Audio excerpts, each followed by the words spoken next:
Hey guys, I want to speak about the propaganda surrounding the federal firing and the funding freeze.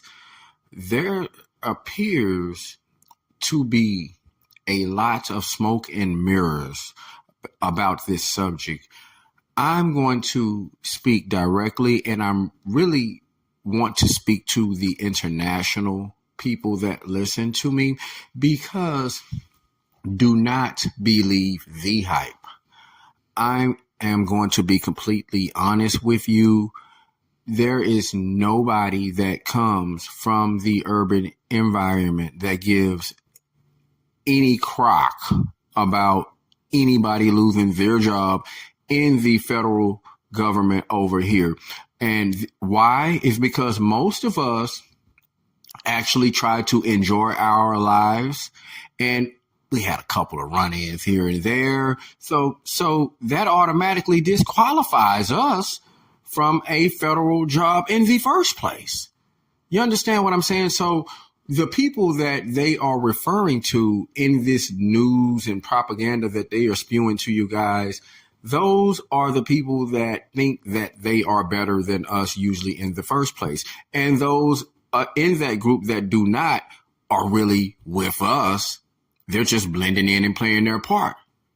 Just working with the other side for our benefit. So either way that it goes, the people that I know personally that work for the government, nobody has spoken or been threatened about any type of losing their job or any of that load of crock.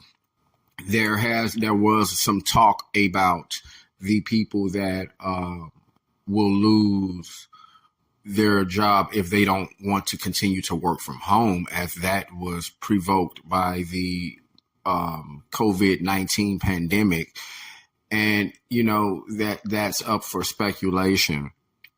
But as far as this, everybody's losing their job and Black people are worried about losing their job, I'm going to be completely honest with you. Most Black people that I know do not work for the government. And if they do, they are not worried about losing their job. That is a bunch of lies.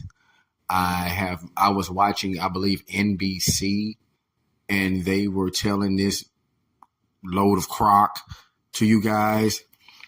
And that's just an everyday American guy and a foundational Black American guy.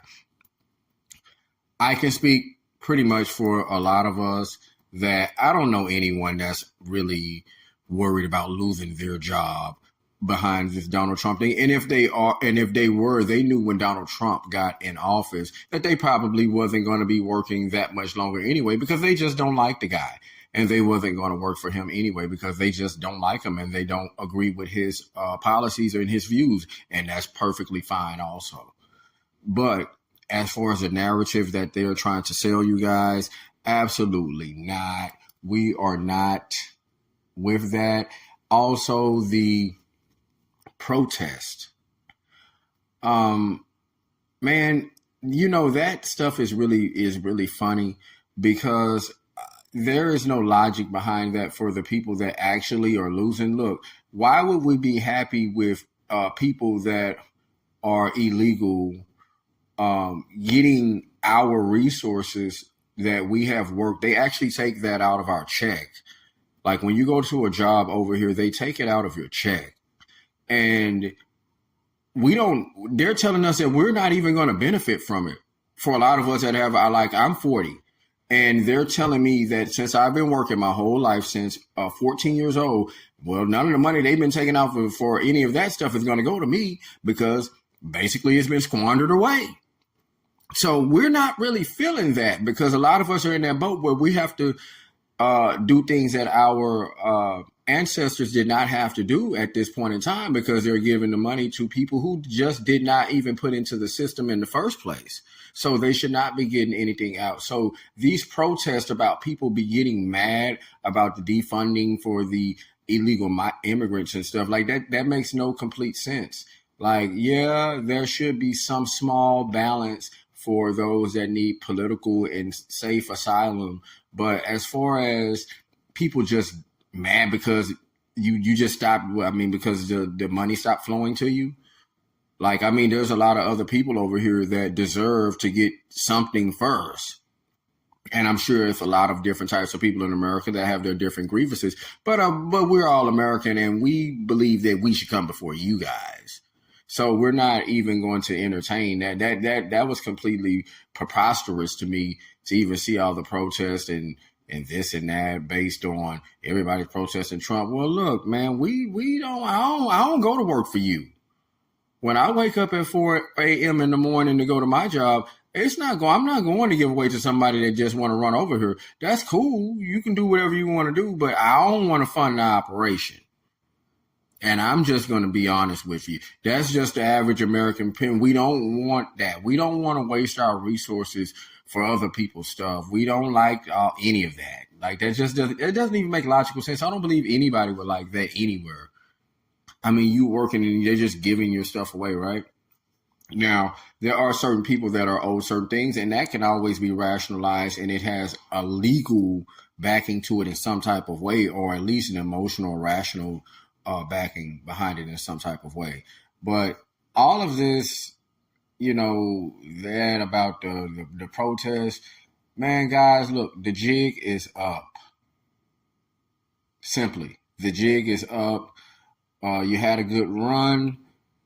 Trump is actually cleaning house. I'm not an advocate for his character, but I am an advocate for his policies. And Trump is cleaning house, and I am for it. I'm sorry.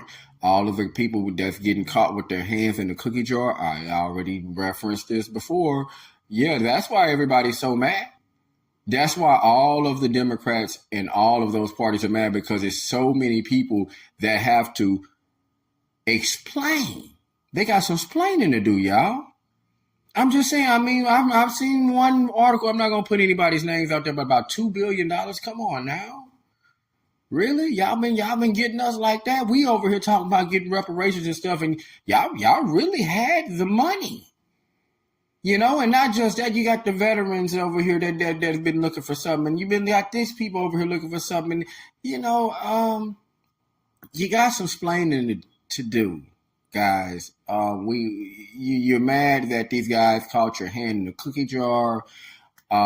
Everybody's in a rough about Elon Musk. I feel like the richest person in the world has the least reason to steal from us. As a matter of fact, does anybody even know the last person that had the job that Elon Musk had? I'll wait. I thought not. Nobody knows. We never cared before, but it probably was some poor soul that didn't have enough gas money to get to work. And now everybody's attacking Elon Musk when he's the richest guy and has actually the least need to steal from anybody. And I think that a lot of you guys have been gassed to the point behind the people that actually had their hands caught in the cookie jar, and they just sold you a lot of bird whistles and code words that triggered you to believe in a us versus them theory, which just really wasn't true. Honestly, you got a lot of crooks that are being caught here, and they always try to pass it down to the lower class and the everyday person. But no, man, it's the people in high places doing the high crimes. And I'm actually honest that that is happening, because I would like a lot of what's happening to our people, the urban people, the regular people, the everyday people. I would like for that to happen to those guys too. I wouldn't mind for them to go do a little bit of time, guys. They keep putting us in jail, and this person and that person behind the littlest thing when they can't even afford it. Now, let's let them get a taste. Stop advocating for that. Yeah, they got caught with their hand in a cookie jar, and they have to go down. You see, what goes up must come down. And that is my take on that. I am Twaun X. This is the Double Take Podcast. Please take the time to like the video and subscribe to the channel, and I will talk to you guys soon. Thanks.